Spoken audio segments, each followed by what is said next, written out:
How does a man go from almost nothing to becoming one of the richest investors in history? How does someone take just a tiny amount of starting capital and turn it into one of the greatest wealth-building stories the world has ever seen? And maybe the most important question of all, how did Warren Buffett do it without hype, without chasing trends, without acting like a gambler, and without pretending that investing is some kind of magic? Because when most people hear the name Warren Buffett, they think of billions of dollars, Berkshire Hathaway, famous quotes, and a legendary reputation. But that is only the surface. Underneath all of that is something much more important, a way of thinking, a method, a discipline, a mindset. And if you really want to understand why Buffett became the world's greatest investor, you have to look deeper than the money. You have to understand how he thought, how he learned, how he acted when others were emotional, and how he built an entire life around rational decision-making.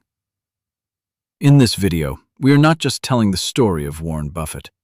We are breaking down the foundations of his rise, the principles that shaped him, the bold moves that defined him, and the lessons that every serious investor can take from his journey. This is the deeper story behind Warren Buffett.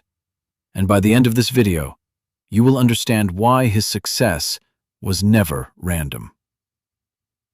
Part 1. Why Warren Buffett stands apart. Every year, the world becomes fascinated with lists of the richest people alive. People study them, they talk about them. They compare fortunes, industries, and rankings. Some fortunes come from technology, some come from retail empires, some come from family wealth passed down across generations. Some are driven by timing, trends, or huge cultural shifts. But Warren Buffett stands apart from almost everyone near the top. Why? Because he is one of the very few people in that category whose fortune was built primarily through investment skill. That difference matters. He did not become one of the wealthiest people in the world by inventing software. He did not become rich by creating a consumer gadget. He did not inherit a dynasty and simply preserve it. He built his fortune through judgment. That means capital allocation. That means patience. That means buying when others are fearful. That means saying no again and again until the right opportunity appears. That means understanding businesses better than the crowd. This is one of the reasons Buffett deserves such serious attention. His life proves that investing, when done at the highest level, is not a side activity. It is not luck. It is not guessing. It is a discipline strong enough to create world-changing wealth. And that should immediately force us to think differently about investing. Because most people treat investing casually. They think of it as tips, charts, rumors, momentum, or headlines. Buffett represents the opposite of all that. He represents a slower, deeper, more intelligent form of decision-making. When you study Buffett, you are not just studying a rich man. You are studying a rare case of financial excellence built on thoughtfulness. Part 2. The Childhood Foundation. Why his early years matter. Warren Buffett was born in Omaha, Nebraska in 1930. On the surface, that might sound like the beginning of an ordinary American story. But very early on, it became clear that he did not look at the world the way most children do.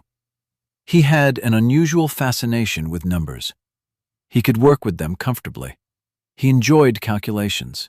He was drawn to profit, value, and the logic behind money. This is important because extraordinary investing ability usually does not appear from nowhere. It often starts with habits of mind. It starts with curiosity. It starts with paying attention to things other people ignore. Buffett was not just interested in having money. He was interested in understanding how money grows. That is a critical distinction. Many people want wealth. Very few become obsessed with the mechanism of wealth creation. As a child, Buffett explored business-like activities. He thought entrepreneurially. He was energized by the idea of earning, compounding, and building. That early tendency tells us something powerful. He was not merely ambitious. He was analytically ambitious. Then comes one of the most revealing details of his early life. At a very young age, he was reading books about the stock market. That is not normal. That is not common curiosity. That is directed intellectual attraction. By the time many people first hear the word investing, Buffett had already gone beyond hearing about it. He was studying it. That matters because the human mind becomes shaped by what it repeatedly focuses on. Buffett's mind was being trained early. He was developing comfort around financial concepts long before most people even begin. And then there is another famous detail. He got close to the world of markets through his father's brokerage environment. That gave him exposure. It gave him familiarity. It made markets feel real, not distant.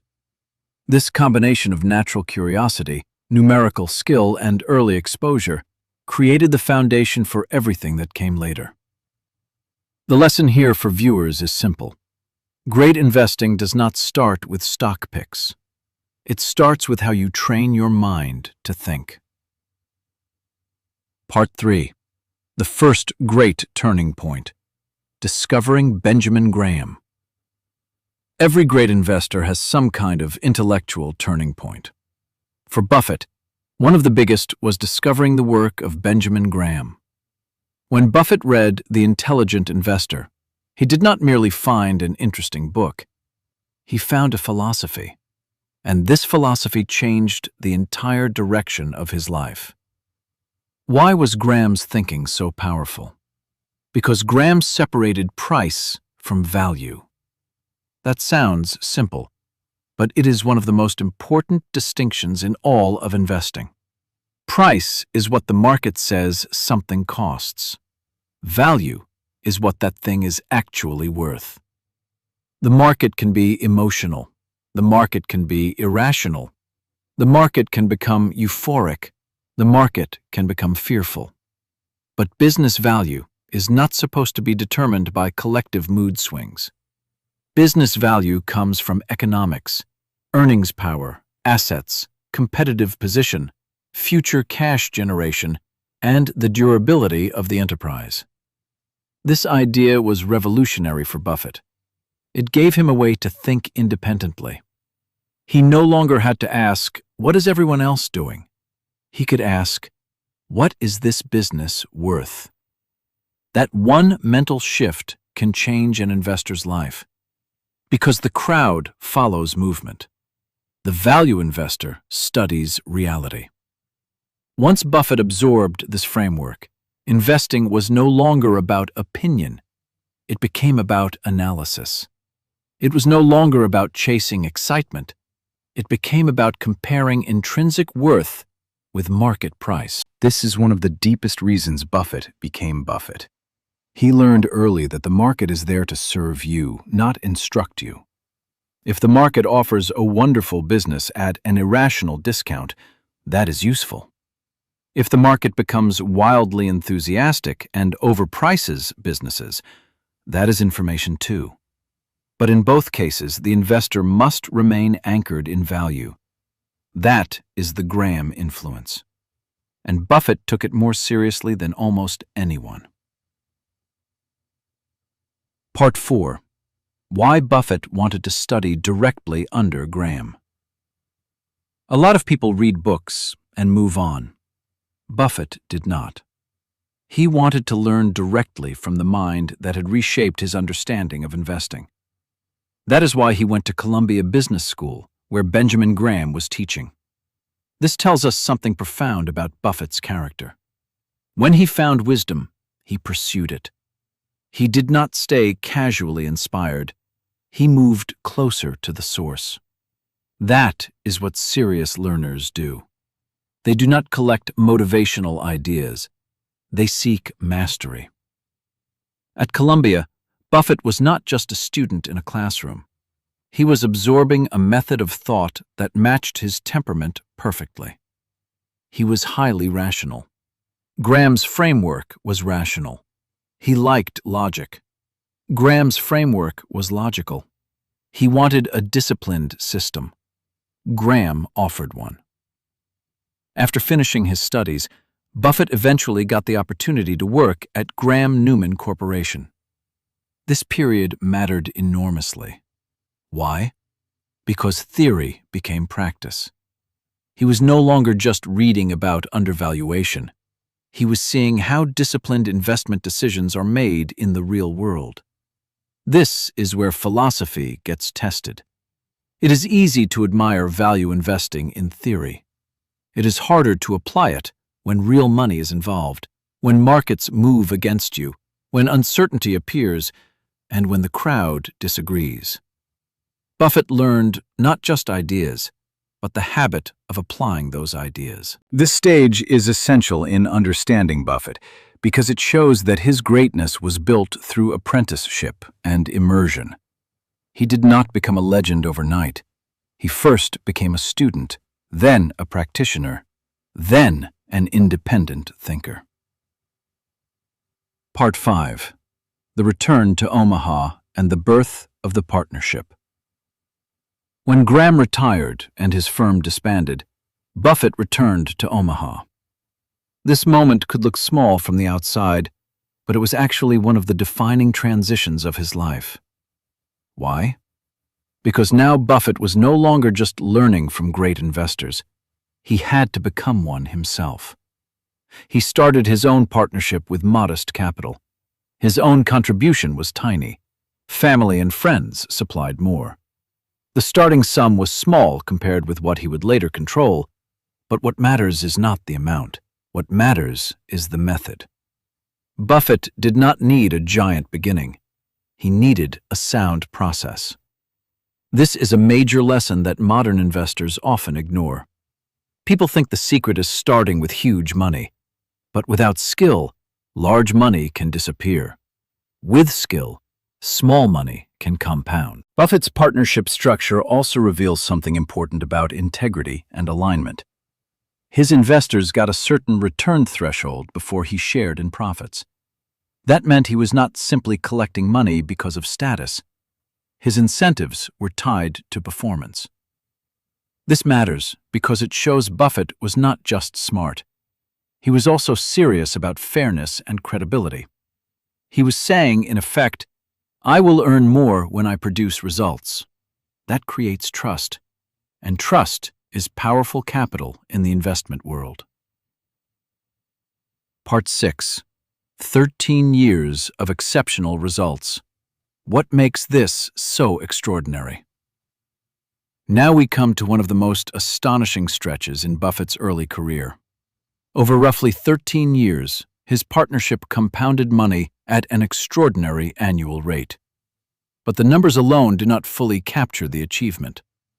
To understand how remarkable this was, you have to think about the environment. Markets do not move in a straight line. There are years of decline, years of confusion, years of disappointment, years where fear dominates. And yet Buffett's partnership never had a down year during that stretch. That is incredible. Not because it means perfection, but because it shows consistency across changing conditions. Most investors look smart during easy times. Great investors prove themselves in difficult times. This is where Buffett separated himself. He was not simply participating in a bull market. He was outperforming significantly and doing so with a disciplined approach. That tells us that his success did not depend on broad market luck. It depended on selective intelligence. He had even set a personal goal of outperforming the Dow by a very large margin, and he did far better than that. This is where people need to stop and think carefully. Outperformance on that level is not produced by enthusiasm. It is not produced by charisma. It is not produced by copying others. It comes from better valuation, better judgment, stronger emotional control, and the courage to act only when conditions are favorable. In other words, Buffett was building an advantage that was intellectual, not fashionable. Part 7. The American Express Decision, a masterclass in contrarian thinking. One of the most revealing episodes in Buffett's rise was his investment in American Express after scandal hit the company. This was a classic stress test for investor psychology. A scandal emerges, fear spreads, the stock falls sharply. The crowd assumes danger. Most people either run away or become too nervous to think clearly. But Buffett did what great investors do. He looked past the panic and asked a more intelligent question.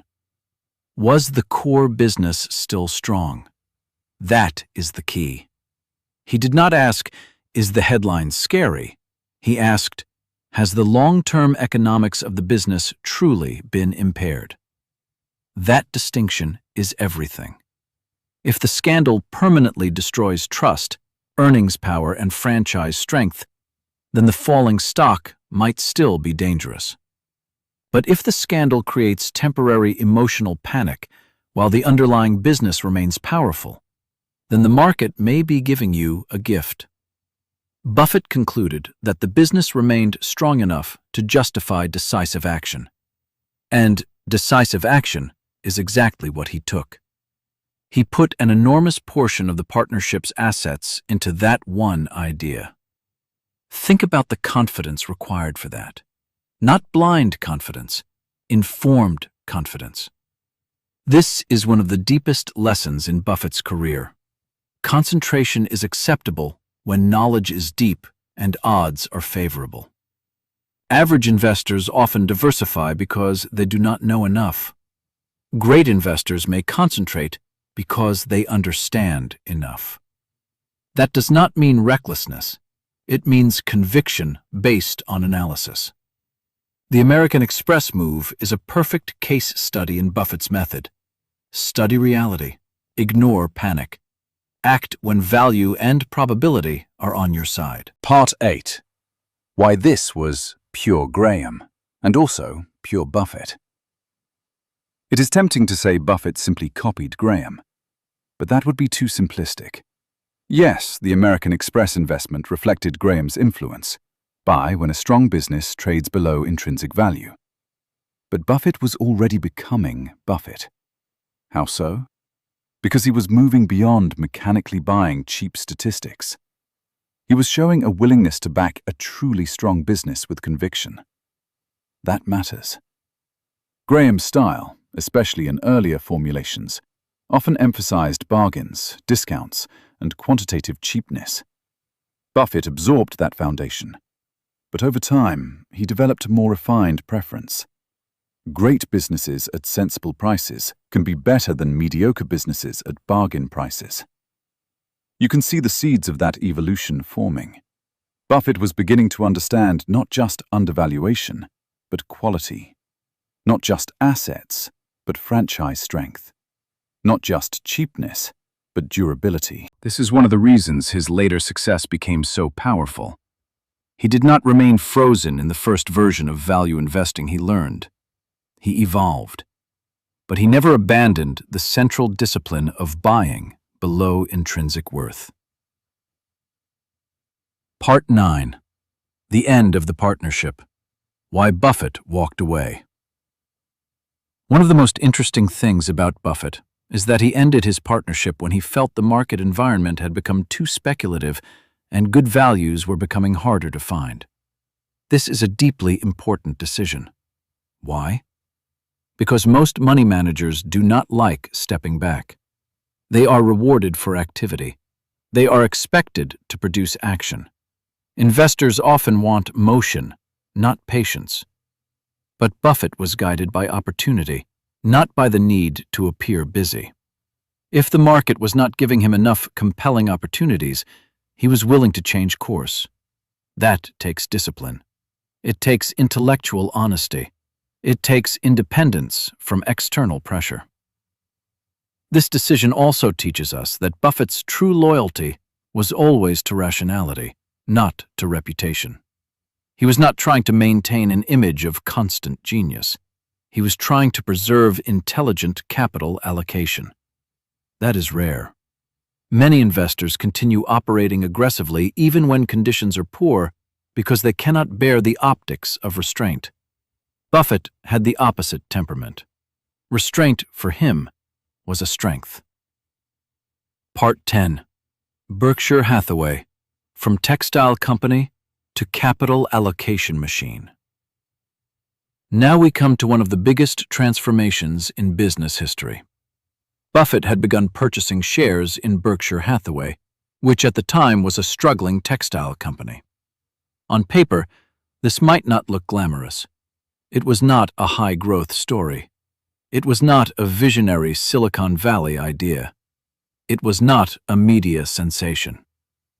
But Buffett saw something others did not: a corporate vehicle that could become useful for capital allocation. This is one of the most important concepts to understand in Buffett's life. He was not emotionally attached to the original nature of Berkshire's business. He was interested in what Berkshire could become. And what it became was extraordinary. Over time, Berkshire evolved from a weak textile operation into a holding company that owned outstanding businesses and major investments. This shows Buffett's genius at a higher level. He was not just a stock picker. He was a systems builder. He understood that if capital generated in one place can be redirected into stronger opportunities elsewhere, a weak structure can be transformed into a powerful compounding engine. That is exactly what happened. The original textile business was not the long-term masterpiece. The masterpiece was the reinvestment framework Buffett built around Berkshire. This is why studying Buffett only as a man who buys stocks is incomplete. He is one of history's greatest allocators of capital across multiple forms: stocks, subsidiaries, insurance float, whole businesses, special situations, and retained earnings. Part 11. The importance of Buffett's writing and shareholder honesty. Another often overlooked reason Buffett became so respected is the way he communicated. His annual letters and reports were not filled with flashy graphics or corporate theater. They were thoughtful, direct, educational, and honest. That matters more than many people realize. Why? Because communication reveals character. Buffett wrote to shareholders as owners, not as targets for marketing, not as people to be impressed, not as an audience to be manipulated. He believed that if he owned their position, he would want plain truth. So he offered plain truth. He discussed both strengths and weaknesses. He did not hide behind jargon. He did not use complexity to create false authority. That honesty built trust, but it also reflected his philosophy. A rational investor must be brutally clear with himself. He must see both upside and downside. He must avoid self-deception. Buffett's letters reflect a mind committed to clear reality, and that is why serious investors have studied them for decades. Part 12. Berkshire's performance. Why the numbers are only part of the story. The growth in Berkshire's book value and corporate worth over the decades is extraordinary. But it is important not to look at these numbers in a shallow way. The real achievement is not simply that Berkshire grew. The real achievement is how it grew. It grew through disciplined reinvestment. It grew through selection. It grew through patience. It grew through a refusal to overpay. It grew through decades of rational behavior. There were volatile years. Some years Berkshire looked brilliant. Some years it lagged the index. That is normal. What matters is the long arc. Buffett was never trying to win every single short-term comparison. He was trying to build superior long-term intrinsic value. This is where many modern investors go wrong. They judge success by recent quarters, recent performance, recent headlines, or whether their portfolio beat an index this month. Buffett thought differently. He knew that if he kept making intelligent decisions, time would do much of the heavy lifting. And time did. That is the power of compounding joined with discipline. Part 13. Why Buffett lagged in certain periods, and why that does not destroy the philosophy. The chapter points out that Berkshire had periods where it lagged the S&P 500, especially in times when technology or other fast-moving sectors were leading the market, and Buffett was not participating. This is a crucial lesson. A philosophy is not invalid just because it underperforms during certain market fashions. In fact, any serious philosophy will have periods of looking wrong. If your strategy always looks correct, it is probably too close to the crowd. Buffett's underperformance during certain speculative eras actually tells us something reassuring. He stayed within his framework. He did not abandon discipline to chase whatever the market was suddenly celebrating. That is hard to do. When an investor sees others getting rich in areas he does not own, the pressure to adapt emotionally can become intense. But Buffett understood that chasing what you do not understand is dangerous. He would rather look foolish temporarily than act irrationally permanently. That level of self-control is rare, and it is one of the deepest reasons he was able to survive, then outperform, over the long run. Part 14. Buy certainties at a discount. What this really means. One of the most powerful summaries in the chapter is Buffett's preference for buying certainties at a discount. This phrase deserves deep explanation. What is a certainty in investing? Not perfect certainty, that does not exist. It means relative predictability.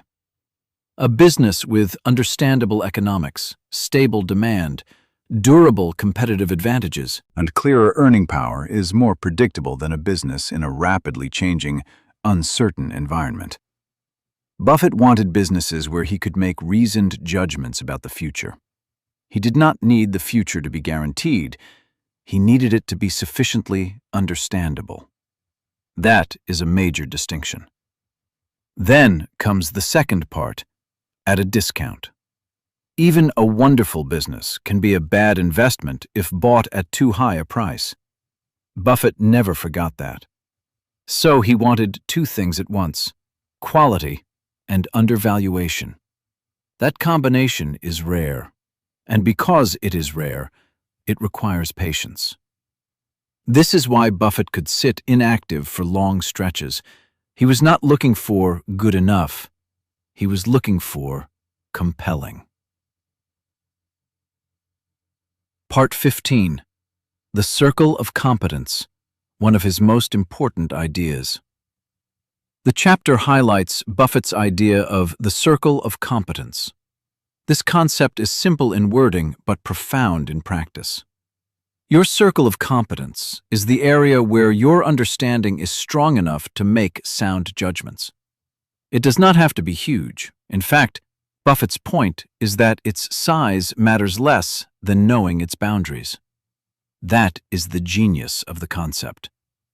Most people get into trouble because they do not know where their competence ends. They mistake confidence for understanding.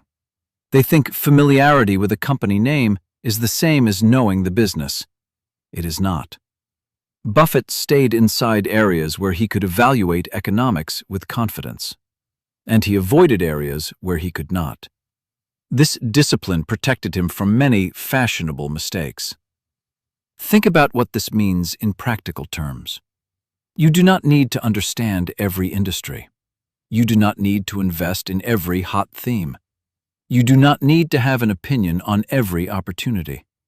You only need enough wisdom to recognize, this I understand, this I do not, and I will only risk capital where understanding is real. That principle alone can save investors enormous pain. Part 16. Why Buffett can wait when others feel forced to act. One of the strongest themes in Buffett's life is patience. Most people say they are patient. Very few actually are. Real patience in investing means being willing to do nothing when nothing deserves to be done. That sounds easy. It is not. Inactivity feels uncomfortable. People want movement. They want to feel involved. They want to feel productive. They want to respond to news. But Buffett understood that unnecessary action is often the enemy of good returns. He knew that the best opportunities come irregularly. He knew that capital should not be deployed merely because it is available. He knew that discipline means waiting for the pitch you can hit.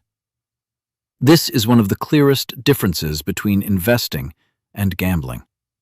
Gamblers need action. Investors need judgment. And judgment often says, wait. Part 17. Why Berkshire shifted toward buying whole businesses. As Berkshire's capital base grew, Buffett's opportunity set changed. This is an important evolution. When capital is small, you can find meaningful returns in smaller securities and situations. When capital becomes enormous, those same opportunities no longer move the needle enough. So Buffett increasingly shifted toward buying whole businesses. This was not a betrayal of his philosophy. It was an extension of it. He still wanted understandable businesses, good economics, capable management, and sensible prices. But now, outright ownership often made more sense than small stock positions. This also aligned with another preference: control over capital allocation. When you own a business outright, you can direct profits rationally. You are not dependent on the judgment of outside management in the same way you are as a minority shareholder. This matters because Buffett deeply cares about what management does with retained earnings. If managers waste capital, overpay themselves, or make foolish acquisitions, shareholders suffer. By owning businesses inside Berkshire, Buffett could improve the quality of those decisions. Part 18. The man himself: simplicity, honesty, and rationality. The chapter's description of Buffett as a person is not just biographical detail. It is central to his investing success. He is portrayed as straightforward, logical, honest, simple, and deeply averse to nonsense. That is not accidental color. That is the emotional architecture of a great investor. Investing punishes vanity. It punishes confusion. It punishes the need to impress others. It punishes emotional excess. Buffett's personality is unusually well suited to the discipline. He likes simple explanations. He respects logic. He avoids unnecessary complexity. He does not appear eager to perform sophistication. This is crucial because many people mistakenly associate brilliance with complexity. Buffett shows the opposite. Real brilliance in investing often means reducing complexity to essential truths. What is this business? How does it make money? Will it likely keep making money? Is management sensible? Am I paying too much? Simple questions, but serious ones. That is Buffett's style. Part 19. What individual investors should learn from all this? Now comes the most practical question. What does Buffett's story mean for the ordinary investor? First, it means that investing should be treated as a thinking discipline, not as entertainment. Second, it means that understanding matters more than activity. Third, it means that patience is not optional. It is part of the edge. Fourth, it means that emotional independence is one of the greatest financial assets you can develop. Fifth, it means you should train yourself to evaluate businesses, not just ticker symbols. And sixth, it means that if you do not have Buffett's ability to buy entire businesses, you can still apply Buffett's framework to the stocks you buy. That means study what you own, demand a margin of safety, stay within your circle of competence, be patient, and think like an owner. The lesson is not that everyone can become Buffett. The lesson is that everyone can become more rational. And becoming more rational can dramatically improve investment results. Part 20. The deepest reason Buffett won. If we strip everything down to the core, why did Buffett win? He won because he consistently made better decisions than the crowd. But even that answer can go deeper. Why were his decisions better? Because his process was better. And why was his process better? Because he built it on logic instead of emotion, value instead of popularity, patience instead of urgency, competence instead of ego, and long-term thinking instead of short-term excitement. That is the true source of his success, not just intelligence. Many people are intelligent. Not just hard work. Many people work hard. It was disciplined rationality, sustained over decades. That is rare. And that rarity created extraordinary results. Final conclusion. Warren Buffett's rise was not a mystery. It was not a lucky accident. And it was not the result of one magical trade. It was the result of a life built around a few enduring principles. He learned early. He studied deeply. He found a sound philosophy. He practiced it with discipline. He acted decisively when value appeared. He stayed patient when it did not. He knew what he understood. He avoided what he did not. He thought like an owner. He communicated with honesty. And over time, those traits compounded into one of the greatest investing records in history. That is why Buffett matters. Not just because he became rich, but because he showed what happens when a human being applies rational principles consistently for a lifetime. And maybe that is the biggest lesson of all. The market will always be noisy. The crowd will always be emotional. Trends will come and go. Speculation will rise and fall. But the investor who can remain calm, think clearly, value correctly, and act patiently will always have a chance to do something extraordinary. If you want more deep breakdowns like this, where we go beyond headlines and understand the real mindset behind legendary investors, subscribe to Investor Mindset Markets. Because on this channel, we do not chase noise. We study principles, we build perspective, and we learn how serious investors really think. And that is where real, long-term advantage begins.